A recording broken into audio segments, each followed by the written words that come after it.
A 4.6% increase in silver's price the past 2 days. This is really good news, especially when you compare it to gold. But we're going to explore exactly what's behind this price move up and what can we expect from the future, what we should look out for. So without further ado, let's explore.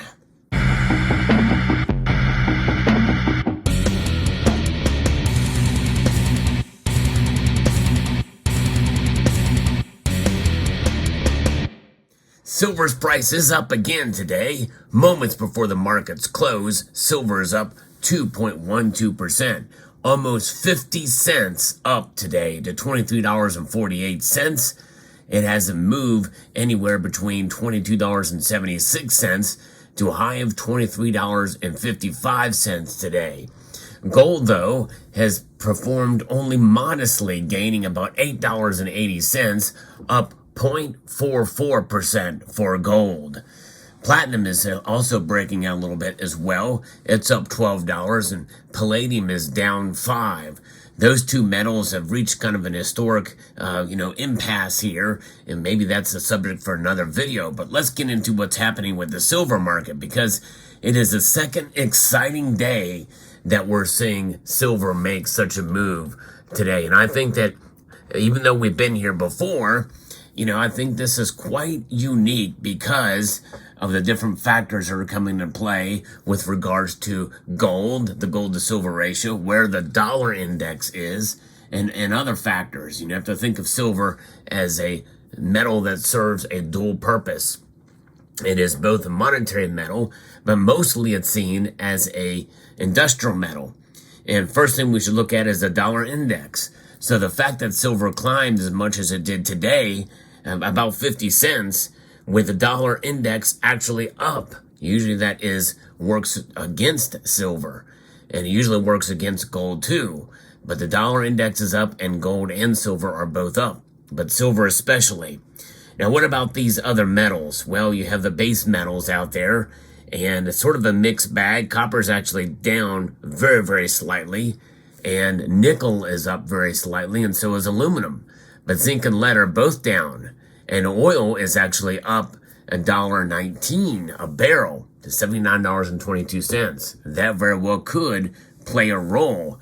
We don't talk about the oil to gold ratio or the oil to silver ratio and how those metals react to oil, but oil is the foundation for energy in this country. Still widely used.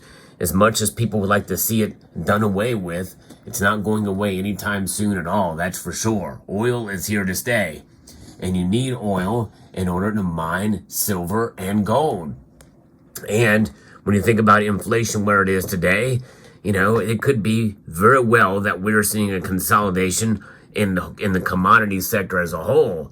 But in the precious metals space, we could start to be seeing potentially it start to react finally to the inflation that we've been expecting and hoping for quite some time. And I'm talking mostly with silver.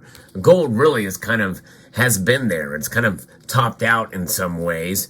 Some people feel it's overvalued right now. I don't know. I still think it has room to move upwards, and that's why I've made my prediction for this year that I think we could see gold potentially top up to $2,200 this year. Silver has a long way to go to the upside. That's why I've been stubborn and kept my forecast about $28 for silver this year. But it's a metal that can sometimes shock and awe us in how it does not adjust for inflation during a given period of time. And that's just it. You can take any two dates and make any asset look really good or make any asset look really, really bad. Or even a span of a year. Last year, silver, in fact, did not keep up with inflation. It's just the fact of the matter. But that's 1 year. Overall, though, if you take a look at, depending on your personal circumstance, it very well could have for you. In fact, if you practice dollar cost averaging, more than likely it did, even last year. Because most people, they tend to buy a little bit more when the prices are down, and a little bit less, or maybe even not at all when the prices are up. That's what I call enhanced dollar cost averaging. I think it's a good technique to use if you are into stacking, because yes, there's a time to buy and there's a time not to buy. And the most important reason why you shouldn't buy is if you don't have the money to do it. I'm going to have to make some hard decisions this year as far as buying. I'm not going to be buying as much, that's for sure. But nonetheless, that is what we're looking at here. Now, what should we be on the lookout for, though, in terms of silver? Well, I'm going to be referencing an article here from FX Empire that talks a little bit about the silver market in general, what we should look out for, and kind of bolsters my point that I made about where the low for silver is this year. And that's $22. Well, actually, with $22.50 is where I said it would be, but it's obviously went below that. The support is about 22 is what FX Empire is saying. It's rallied during the trading session, and we see the $22 level offer a lot of support. In other words, we're building a floor. We're building a support level for silver at that $22 level. It will continue to be an area that a lot of people are going to be paying close attention to. And it is the bottom of a larger consolidation area. You'll kind of think about it as, well, you're stacking up silver on top of a floor there. It can only really go up, right? And so that consolidation and that building up, that pressure to build up is what we could start to be seeing right now. And you look at that in the technical space, and it probably makes a lot more sense. People are going to be paying close attention to the region, and it could bring in quite a bit of price action that we could be made aware of. It'll be interesting to see how this plays out in the next couple of days, but they don't really have a situation where traders are trying to sort out whether or not they're in the process of bottoming out, perhaps forming what's known as the big W pattern. With that being the case, a move above the $23.50 level could open up a roughly 10% move all the way up to the $26 level. I think that's a bit of a stretch, but I can see how they can get there technically. But that's why I don't really put a lot of stock in technical analysis. I understand the patterns, and that's really what it is. It's a study of patterns, but not necessarily means that it's an indicator of what's going to come in the future. Everybody knows that. It's the disclaimer everybody always use. Past patterns do not always indicate future predictions or future performance. Short-term pullbacks will continue to find support near the $22 level, and I do agree with that. And it's nice to see that we're far above that now, but underneath the $22 level, the support extends in numerous places all the way down to the $21 level. We did see silver touch into the 21 region fairly recently. It was a little discouraging. It blew past what I thought was a solid support before. But nonetheless, I think this solidifies this past couple of days, but it has been a pretty radical move up the last 2 days.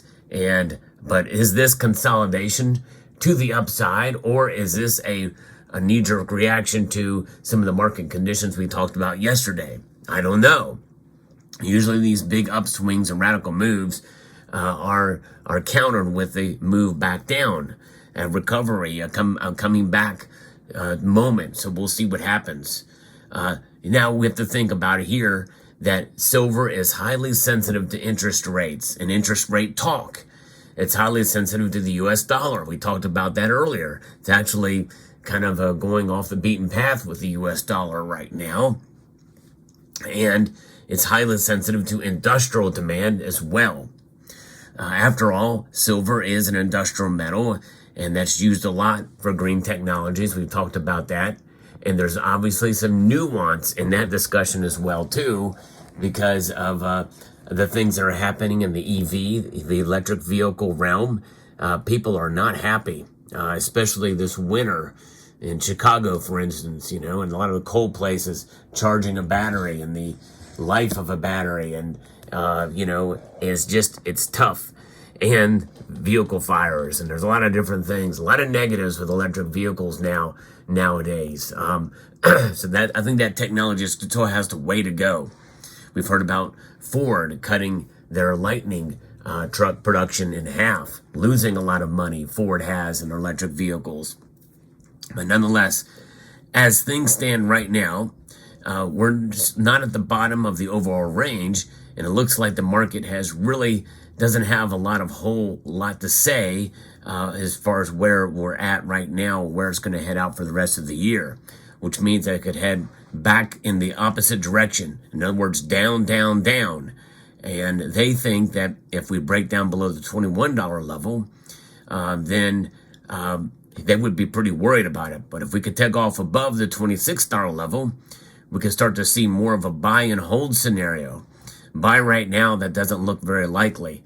And you know, it's one of those things where, you know, a silver price moving up like this to $26 and hanging on to that, I think that's going to take some doing.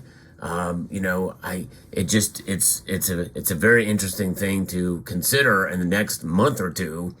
I think something like that is more possible towards the end of the year, especially if you see real rate cuts that occur. Then we're going to see a move and a consolidation and a support level about the $25, $26 range.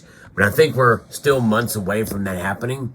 But what should we look out for now is for these markets to move back down.